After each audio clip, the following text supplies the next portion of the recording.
Hello everyone, my name is Anuradha Mishra and I welcome you all on English by Anuradha. And yes, we are back with another article which was published in today's Indian Express paper.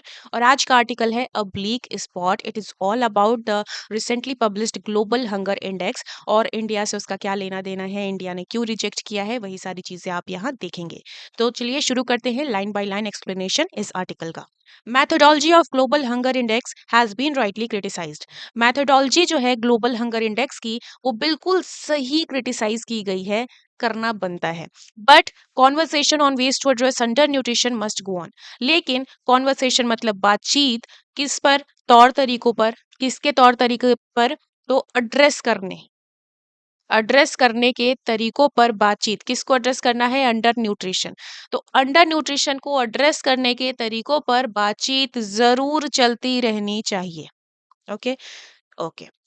Almost every year in October, the publication of the Global Hunger Index (GHI) precipitates an aggressive pushback by the government.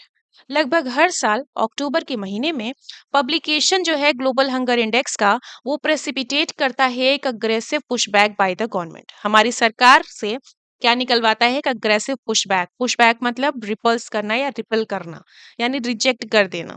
हर साल क्या होता है, अक्टूबर के महीने में global hunger index आता है और हमारी सरकार कहती है भक्त हम नहीं मानते इसको.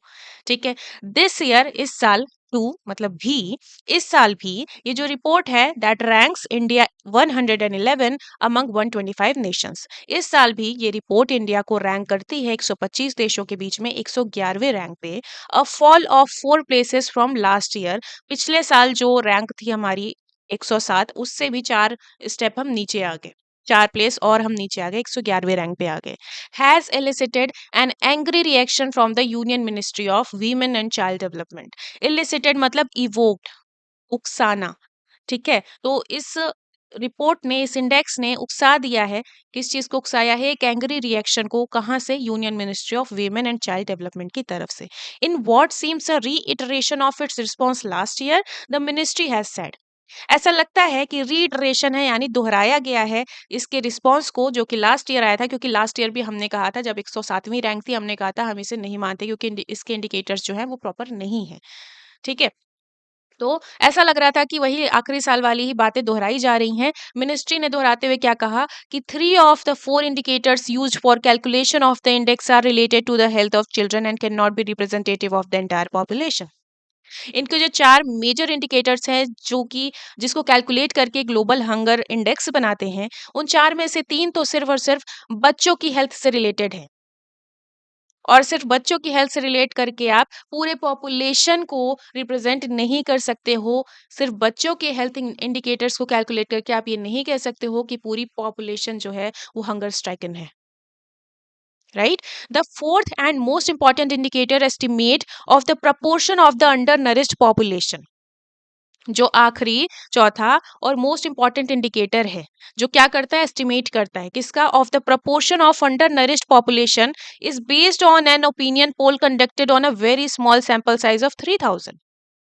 जो चौथा, देखो 3 तो बच्चों की हेल्थ से रिलेटेड है, और जो चौथा है मोस्ट इंपॉर्टेंट, वो क्या है? वो कहाँ से निकाला जाता है? तो सिर्फ 3000 लोगों का सैंपल लिया जाता है. उस सैंपल सर्वे से इसका आप आंकड़ा निकाल रहे हो.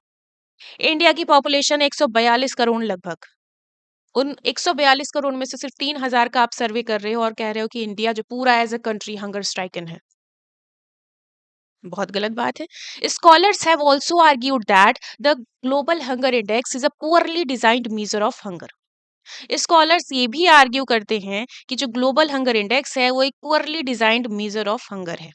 सच क्रिटिसिजम्स आर वैलिड. ये जो क्रिटिसिजम्स हैं बिल्कुल वैलिड हैं, but they should not divert policy makers attention from the persistent problem of poor food intake. लेकिन ये जो क्रिटिसिज्म है उससे बिल्कुल भी डाइवर्ट नहीं करना चाहिए पॉलिसी मेकर्स का अटेंशन. किससे? जो लगातार बनी हुई पुअर फूड इनटेक की प्रॉब्लम है उससे. आई होप ये पहला पैराग्राफ आपको समझ आया. अब बढ़ते हैं दूसरे वाले पर. Under nutrition is one of the bleak spots of India's development story. Under nutrition यानी कि अल्प पोषण. कुपोषण मत बोल देना. कुपोषण इज माल न्यूट्रिशन.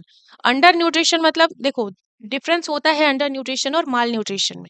ठीक है, तो अल्प पोषण है ये is one of the bleak spots of India's development story. जो अल्प पोषण है, अंडर न्यूट्रिशन है, वो रहा है इंडिया की डेवलपमेंट स्टोरी में कलंक की तरह। The National Food Security Act 2013 made it incumbent on the state to provide basic cereals and grains to ensure that people do not go hungry.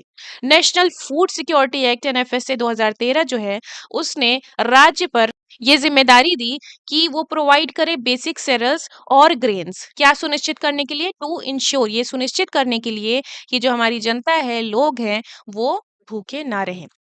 Schemes जैसे कि पोषण 2.0 ये एड्रेस करते हैं चैलेंजेस ऑफ माल न्यूट्रिशन, किन में? बच्चों में, अडोलेसेंट गर्ल्स में और प्रेग्नेंट वीमेन में। हाउएवर फिर भी technical glitches, bureaucratic hurdles and social economic inequalities and gender discrimination prevent a large number of people from accessing these benefits.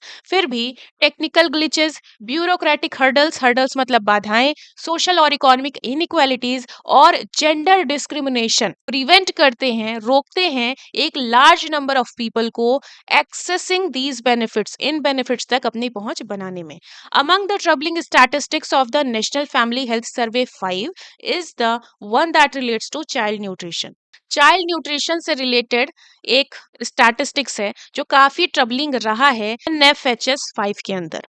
ये जो स्टैट्स था या ये जो फैक्ट था वो क्या कहता था कि 89% of children between the formative ages of 6 to 23 months do not receive a minimum acceptable diet। क्या कहता था कि 89% बच्चे जो हैं उन्हें वो मिनिमम एक्सेप्टेबल डाइट भी नहीं मिल पाती है जो उनको 6 महीने से 23 महीने की उम्र में मिलनी चाहिए। Marginally better than the 90.4% recorded in NFHS4। ये थोड़ा सा ही सुधरा है किससे? जो आखिरी नेशनल फैमिली हेल्थ सर्वे हुआ था 4 नंबर वाला, उसमें 90.4% थे। ठीक है, और पांचवे में थोड़ा सा सुधर के 89% हो गया, फिर भी कोई खास अंतर नहीं है। The survey also flagged high rates of anemia across large sections। इस सर्वे में और क्या चीज आई कि एनीमिया जो है बहुत हाई रेट पर है अक्रॉस लार्ज सेक्शंस। कौन कौन से सेक्शन है ये? तो वो बच्चे जो 6 साल से कम उम्र के हैं, अडोलेसेंट गर्ल्स हुई, boys and women between 15 to 49 years including pregnant women, सब में क्या है? एनीमिया है। इन रिसेंट ईयर्स, हाल के सालों में, scholars have directed attention to the limitation of calorie intake centred approaches. हाल के सालों में जो स्कॉलर्स हैं उन्होंने डायरेक्ट किया है अपने अटेंशन को किधर? To the limitations of calorie intake centred approaches. जैसे पहले क्या था, यही होता था ना कि अगर महिला है तो उसे इतना कैलोरी इनटेक करना चाहिए, पुरुष है तो इतना लेना चाहिए, बच्चा है तो इतना, बच्चे में मेल फीमेल इतना है। ठीक है, इस टाइप से होता था। तो उधर से उन्होंने अपना जो अटेंशन है उसको डायरेक्ट किया है दूसरी तरफ। They have underlined the importance of addressing vitamin and micronutrient deficiency. उन्होंने अंडरलाइन किया है किसको? इम्पोर्टेंस को। किसकी इम्पोर्टेंस? कि भाई साहब अब तो देखो विटामिन और माइक्रोन्यूट्रिएंट डेफिशिएंसी को भी आपको एड्रेस करना पड़ेगा, ये भी बहुत इंपॉर्टेंट है। ओके, और अलर्ट किया है पॉलिसी मेकर्स को to the importance of women's empowerment और महिला सशक्तिकरण की तरफ और उसके महत्व की तरफ भी उन्होंने अलर्ट किया है पॉलिसी मेकर्स को कि भाई साहब देखो महिलाओं पर भी ध्यान दो। Conversations on nutrition could become richer with more granular data on household consumption. अभी जो बातचीत है, डिस्कशंस है न्यूट्रिशन पर, वो और भी रिचर, अब रिचर यहाँ अमीर मत समझ लेना, रिचर मतलब फैक्ट्स बहुत ढेर सारे हैं आपके पास। आप देखो जब ज्यादा फैक्ट होंगे तो आप एक इफेक्टिव पॉलिसी बना सकते हो। ठीक है, तो रिचर उस सेंस में है कि फैक्ट और ज्यादा आपके पास होने चाहिए with more granular data on household consumption. House hold consumption पर मानते हैं कि 142 करोड़ की हमारी जनसंख्या है, लेकिन मोटा मोटा एटलीस्ट डेटा लेकर आओ। ठीक है, ज्यादा से ज्यादा सर्वे करो, डेटा लेकर आओ, उस डेटा के अकॉर्डिंग फिर आगे की पॉलिसीज बनाई जाए। हाउएवर फिर भी the country has not had an official estimate on per capita house hold spending in more than 10 years. ये सब सोचने के बाद भी हमारे देश में कोई भी ऑफिशियल एस्टिमेट नहीं आया है 10 से ज्यादा सालों के टाइम में। ठीक है, the government junked the consumer expenditure surveys of 2017 and 18। Government ने जंक कर दिया। जंक करना, जंक जब एक वर्ब होता है तो इसका मतलब होता है स्क्रैप कर देना, खारिज कर देना, ट्रैश कर देना, डिस्पोज ऑफ कर देना। ठीक है, तो गवर्नमेंट ने क्या किया? खारिज कर दिया कंज्यूमर एक्सपेंडिचर सर्वे 2017-18 वाले को, और जो रिजल्ट हैं कंज्यूमर एक्सपेंडिचर सर्वे 2022-23 वाले वो अभी तक पब्लिश ही नहीं हुए हैं। भैया तुम्हारे पास डेटा ही नहीं है, तुम पॉलिसी कैसे बनाओगे, है ना? The centre is right in critiquing the global hunger index. Centre बिल्कुल सही है कि वो क्रिटिसाइज कर रहा है ग्लोबल हंगर इंडेक्स को, but that should not diminish the significance of the nutrition challenge. लेकिन अब इस चीज को डिमिनिश नहीं करना चाहिए, किसको? महत्व को, किसके? न्यूट्रिशन चैलेंज के महत्व को। ठीक है, आप कहो कि हम ग्लोबल हंगर इंडेक्स को मानते ही नहीं है क्योंकि इसके इंडिकेटर्स ही नहीं सही हैं, और उसके बाद भूल जाओ कि हमारे सामने हंगर और न्यूट्रिशन का कोई चैलेंज भी है। ये नहीं कर सकते हैं। ठीक है, आप क्रिटिसाइज कर रहे हो, बहुत सही कर रहे हो, लेकिन साथ में जो न्यूट्रिशन का चैलेंज है आपके सामने, उस पे भी अपना अटेंशन रखो। As a first step it must bolster its information repositories.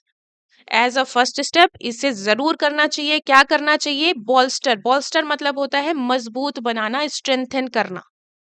ठीक है, किसको मजबूत बनाना है? इसके इंफॉर्मेशन रिपोजिटरीज को, यानी कि सर्वेज करो यार, फैक्ट्स लेकर आओ, उसके अकॉर्डिंग पॉलिसीज बनाओ, यानी कि इनकी जो इंफॉर्मेशन रिपोजिटरीज हैं उनको स्ट्रेंथन जरूर करना चाहिए। तो ये था आज का आर्टिकल। आई होप ये आपको समझ आया होगा। अगर नहीं समझ आया है कोई भी लाइन या कोई भी पैराग्राफ, तो आप प्लीज कमेंट बॉक्स में लिख दो कहाँ नहीं समझ आया है। इसके अलावा प्लीज थोड़ा सा सपोर्ट करो इस चैनल को ग्रो करने में, और अगर आप नए हो यहाँ तो प्लीज सब्सक्राइब कर लो, और पुराने हो तो शेयर कर दो, लाइक कर देना, नोटिफिकेशन बेल ऑन कर लेना। Also you can follow us on Instagram. We have 2 pages on Instagram, that is English by Anuradha and GK by Anuradha. Okay, if there is any doubt or query regarding any batch, so my WhatsApp number is visible on the screen. You have to just ping me there. और बाकी आज के लिए इतना ही रहेगा। मैं चलती हूँ, tata bye bye, take care, जय हिंद।